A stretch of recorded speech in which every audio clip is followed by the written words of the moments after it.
বাবা, বাবা শব্দটা অনেক মধুর একটা শব্দ।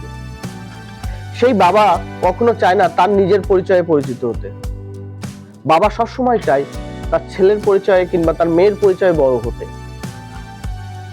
বাবা যখন শোনে যে তার ছেলে কিংবা মেয়ে একটা বড় পর্যায়ে কাজ করছে, কিংবা বড় একটা বিজনেস করছে, কিংবা ভালো একটা পর্যায়ে আছে, তখন বাবা নিজেকে অনেক গর্বিত মনে করে যে না, আমার ছেলেটা এখন ভালো পর্যায়ে আছে, একটা ভালো কিছু করছে।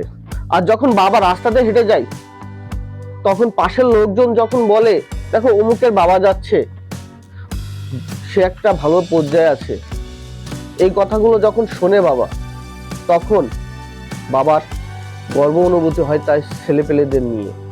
তখন বাবা ভুলে যায় যে আমার ছেলেরা আমার পরিচয় নয়, আমি আমার ছেলেদের পরিচয়ে পরিচিত হচ্ছি। এটাই হচ্ছে বাবা।